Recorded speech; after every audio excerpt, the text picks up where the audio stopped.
नमस्कार फ्रेंड्स, आज का वीडियो मेरा किसी स्टॉक के टारगेट के लिए नहीं है, ना स्टॉक की स्टडी हम करेंगे। आज हम F&O मार्केट को मैं एक ऐसा वीडियो बनाऊंगी जिसमें F&O मार्केट के ABCD से लेके स्टार्टिंग से लेके एंड तक उसके सारे सिनेरियो सीखने का आप सभी को मौका मिलेगा।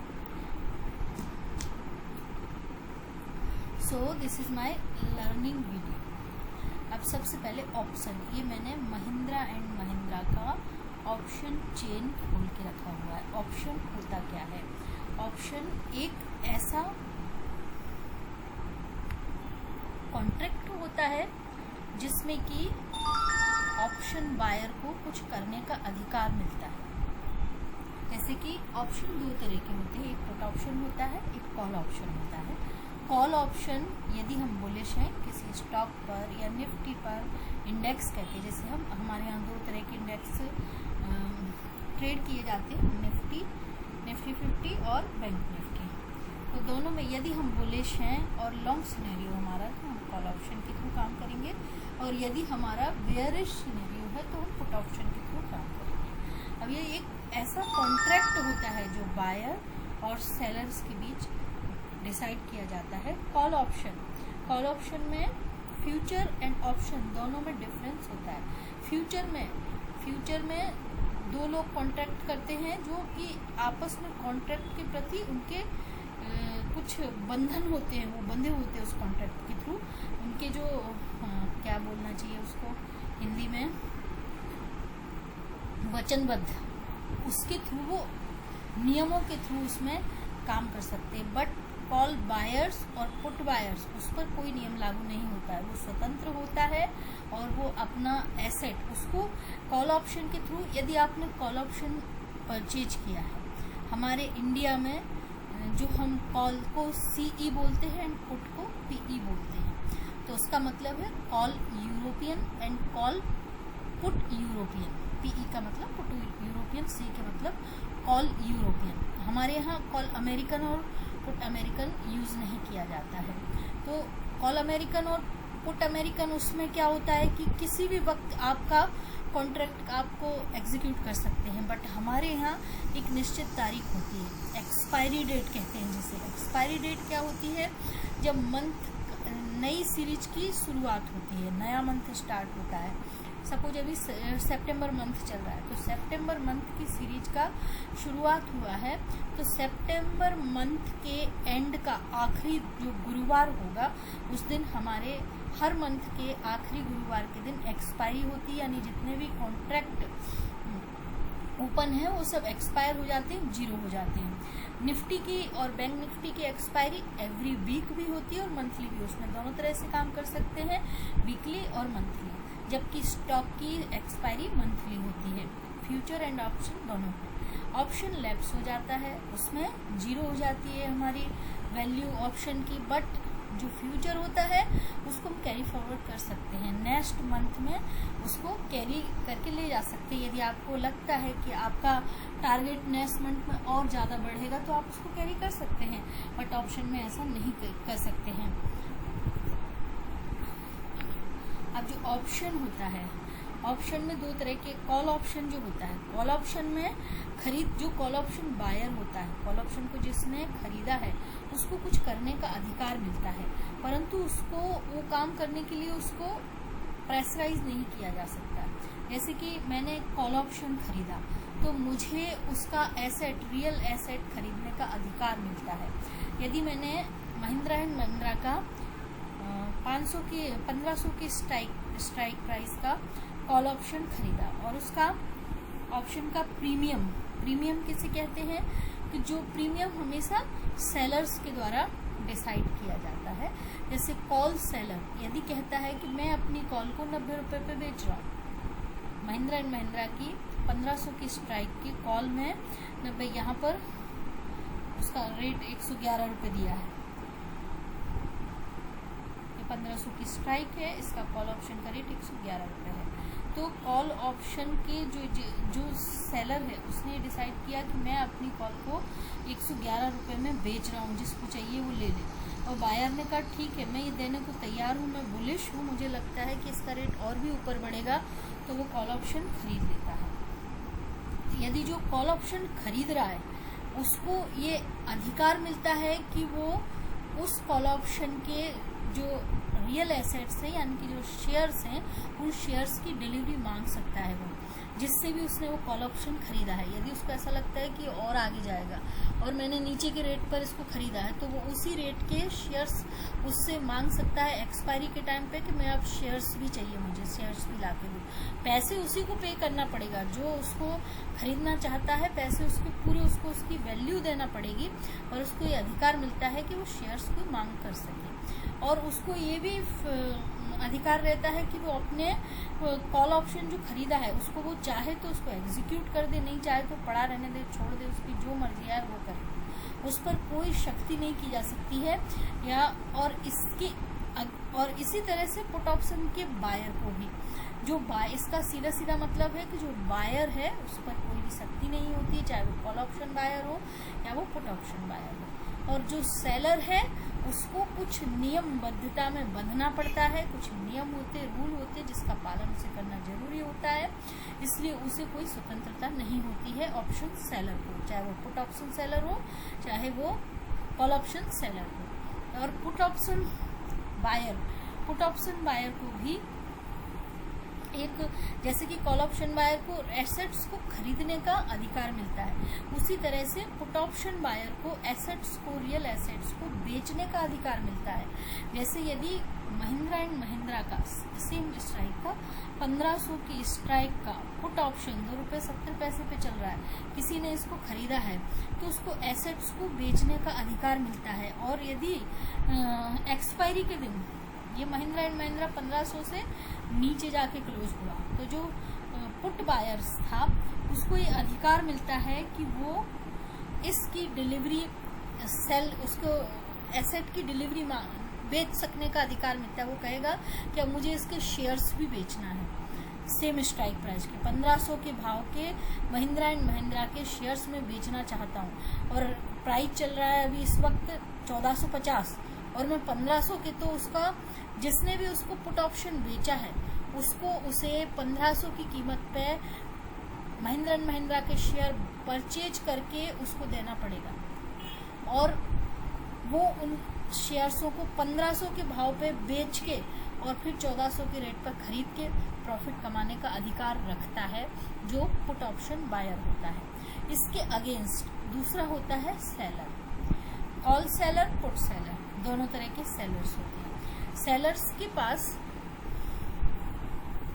खरीदने की जिम्मेवारी होती है उनकी, वो बंधे होते हैं, उनको एक कॉन्ट्रैक्ट के थ्रू, कुछ रूल्स के थ्रू उनको ये बंधन होता है और वो इसके लिए बाध्य किए जा सकते हैं कि वो उसको, जैसे सपोज किसी ने इसी महिंद्रा एंड महिंद्रा का 1600 की रेट का कॉल ऑप्शन सेल कर दिया और उसके जो ऑप्शन सेलर होता है उसे प्रीमियम मिलता है, जो ऑप्शन बायर होता है उसे प्रीमियम के पैसे चुकता करके देना पड़ता है, तब वो उस प्रीमियम को खरीदता है। जो जिसने महिंद्रा एंड महिंद्रा का 1500 का कॉल ऑप्शन खरीदा है तो उसको 111 रुपये पे करने पड़े होंगे और जिसने महिंद्रा एंड महिंद्रा का 1600 का कॉल ऑप्शन बेचा है उसे ये प्रीमियम का 30 रुपये, इसको खरीदने के लिए पैसे नहीं देने पड़ते, उसको पैसे मिलते हैं, उसको ये 30 रुपये 45 पैसे मिलेंगे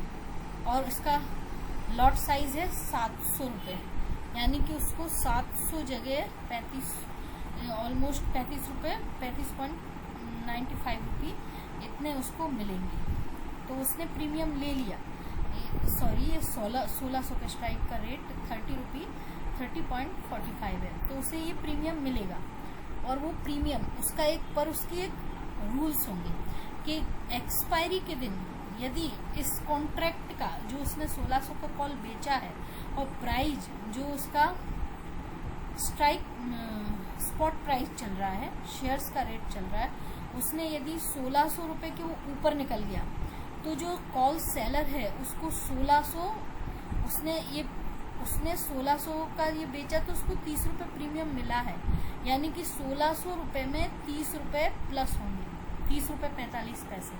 यानी उसको 1630 रुपये और 45 पैसे का रेट जब तक नहीं आता है स्पॉट प्राइस में, तब तक उसको लॉस नहीं है, उसका प्रीमियम उसके पास रहेगा। और उसको यदि ये 1600 का स्ट्राइक प्राइस नहीं आया एक्सपायरी के दिन लास्ट टाइम में 3:30 बजे तक, और उसमें 1580 पे ही महिंद्रा एंड महिंद्रा का स्टॉक बंद हो गया, रेट क्लोज हो गया उसका, तो उसको ये प्रॉफिट उसका होगा कॉल सेलर का, उसे सीधा सीधा ये 30 रुपये का प्रॉफिट मिलेगा, 700 जगह 30 रुपये 45 पैसे। और यदि 1600 से ऊपर रेट निकल गया एक्सपायरी के दिन, भले ही वो 1601 रुपये पे बंद हो गया आके, तो उसका ये पूरा प्रीमियम चला जाएगा। सॉरी 1630 रुपये 45 पैसे के ऊपर यदि 1631 रुपये 1631 जब तक नहीं आएंगे तब तक उसको लॉस नहीं होगा। और यदि 1631 रुपये का रेट आ गया और 1631 को महिंद्रा एंड महिंद्रा का स्टॉक एक्सपायरी के दिन क्लोज हो गया तो उसको लॉस होगा, उसका ये पूरा 30 रुपये चला जाएगा। और जिसने उससे इस कॉल ऑप्शन को खरीदा है, किसी ना किसी ने तो खरीदा होगा, उसने बेचा है, जिसको जब उसने बेचा था तो जिसने वो खरीदा है उसको ये राइट्स होते हैं कि वो कह सकता है कि मुझे महिंद्रा एंड महिंद्रा का 1600 के भाव के शेयर्स चाहिए, मुझे आप ला के दो। तो जिसने कॉल ऑप्शन उसको बेचा है उसे ये वचनबद्ध होता है वो कि वो 1600 की प्राइस के शेयर खरीदेगा और उसको देगा, पैसे लेगा वो उससे, ऐसा फ्री में नहीं देगा, पैसे उससे पूरे लेगा पर उसे ये देना पड़ेगा खरीद के। इसलिए कॉल ऑप्शन कॉल सेल करना रिस्की होता है, बहुत रिस्की होता है, और लोग बहुत दूर जहां हमें लगता है कि प्राइस इससे ऊपर नहीं जाएगा वहीं जाकर के लोग कॉल सेल करते हैं। जैसे यदि इस मंथ का कॉल सेल करना है तो 1750 का करो, भले उसका प्रीमियम 1 रुपये, जो बड़े लोग होते हैं ना वो करोड़ों की क्वांटिटी में ऐसे बेच देते हैं। 1750 की स्ट्राइक का बेचा 1 रुपये 35 पैसे और 1740 का बेचा तो 1 रुपये 70 पैसे, 1.25 रुपया वो ले लेंगे। यदि उन्हें लाख जगह बेचा तो लाख मिला के 1,70,000 1,70,000 रुपये उनके हो गए। बड़े बड़े लोग यही करते हैं, बैठ के बस मंथ एंड के उसमें मंथ के स्टार्टिंग में ही वो चार्ट के हिसाब से कि इसके ऊपर नहीं जाएगा रेट, वहाँ जाके शुरू में प्रीमियम बहुत ऊपर होते हैं वो उसको बेच देते हैं और प्रीमियम लेके बैठ जाते हैं। और यदि वो एक्सपायर तक वो रेट नहीं आए तो प्रीमियम उनका हो जाता है, उन्हें कुछ टेंशन कुछ वर्डन कुछ नहीं करना पड़ता है, ऐसा होता है। इसी तरह से पुट ऑप्शन होता है, पुट में भी जिसका व्यू बेयरिश है और बेयरिश व्यू में उसे लगता है कि महिंद्रा का शेयर गिरेगा, पर कहाँ तक गिरेगा उसका भी एक एस्टिमेट होता है। उसे लगता है कि 1500 से नीचे नहीं गिर सकता, गिरेगा पर 1500 का लेवल नहीं तोड़ेगा, तो 1500 का पुट सेल कर देता है, यानी इसके ऊपर ही रहेगा प्राइस, उससे नीचे नहीं जाएगा। तो 1500 का पुट सेल करके उसका भी उसको प्रीमियम मिलता है, पर उसका कॉस्ट बहुत हाई होता है और उसकी रिस्क भी बहुत हाई होती है। अब यदि महिंद्रा एंड महिंद्रा का शेयर गिरते गिरते 1500 के ऊपर 1510 पे भी क्लोज हो गया एक्सपायरी के दिन, तो ये प्रीमियम उसका होगा 2 रुपये 70 पैसे का। यदि उसने 1 करोड़ बेचे तो 2 करोड़ 70 लाख रुपए उसके हो गए, क्योंकि ये काम कॉल सेलिंग का बड़े लोग ही करते हैं, बड़े बड़े बैठे रहते हैं दिग्गज लोग, और वो उसके हो गया, उसे कुछ नहीं करना पड़ा, उसने सीधा ये प्रीमियम खा लिया। यदि महिंद्रा एंड महिंद्रा का रेट 1500 से नीचे चला गया और 1490 इवन 1500 से नीचे 1499 पे भी एक्सपायरी के दिन प्राइस क्लोज हो गई मंथ एंड के गुरुवार के दिन, तो उसका ये पूरा 2 रुपये 70 पैसे चला जाएगा, लैप्स हो जाएगा और उसका 0 हो जाएगा और उसको लॉस भी होगा। दूसरा, उसको एक रिस्पॉन्सिबिलिटी भी होगी कि लोग जिसने उससे ये कॉल ऑप्शन उसने पुट ऑप्शन उसने बेचा था क्योंकि वो बुलिश था, उसको लगता था इससे नीचे नहीं जाएगा, जिसने उससे वो पुट ऑप्शन खरीदा है उसको भी ये राइट्स होता है, अथॉरिटी होती है उसके पास ये कि मुझे महिंद्रा एंड महिंद्रा का 1500 की स्ट्राइक के शेयर्स बेचना है। वो कह सकता है कि वो मैं ऊपर के शेयर्स को बेचूंगा और नीचे के भाव पे मैं खरीद लूंगा, तो वो मेरा प्रॉफिट है, वो उसको राइट्स होता है। इसलिए कॉल और पुट सेलर्स जो किसी के भी हो, पुट सेलर या कॉल सेलर, कॉल्स और पुट सेल करना दोनों रिस्की माना जाता है और लोग इसलिए इसमें स्ट्रेटजी से करते हैं।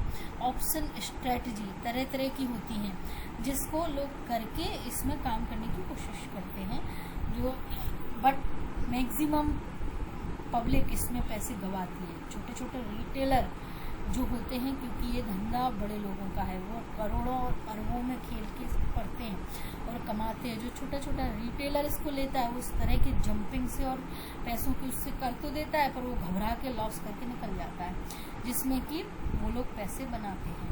जो जिसका लॉस हो रहा है उससे किसी का प्रॉफिट हो रहा है। इसलिए कॉल और पुट ऑप्शन में काम बहुत स्टडी के साथ और बहुत समझदारी के साथ करना चाहिए। कॉल ऑप्शन हमेशा और हमेशा इम्पल्सिव थर्ड वेव में ही करना चाहिए, ये जिसको लॉन्ग करना है। पुट ऑप्शन हमेशा इम्पल्सिव गिरावट की, जो इम्पल्सिव वेव है, इम्पल्सिव वेव दोनों में होती है, एक ऊपर जाने की भी होती है, नीचे आने की भी। जो गिरावट की थर्ड वेव है उसमें करना चाहिए पुट ऑप्शन। दूसरा कॉल ऑप्शन और पुट ऑप्शन, इसमें कौन कौन सी चीज़ें रहती हैं। अभी तक तो हमने ये जाना है कि पुट ऑप्शन और कॉल ऑप्शन होता क्या है। अब नेक्स्ट वीडियो में मैं आपको बताऊंगी कि पुट ऑप्शन और कॉल ऑप्शन में कौन कौन सी चीज़ें होती हैं, जैसे प्रीमियम क्या होता है, टाइम वैल्यू क्या होती है, इंट्रिंसिक वैल्यू क्या होती है, पुट का डेल्टा क्या होता है, उसको कैसे प्ले करना चाहिए, वो सब हम नेक्स्ट वीडियो में सीखेंगे। नमस्कार फ्रेंड्स, प्लीज़ आप लोग मेरे वीडियो को लाइक कीजिए, शेयर कीजिए, सब्सक्राइब कीजिए। Thank you so much.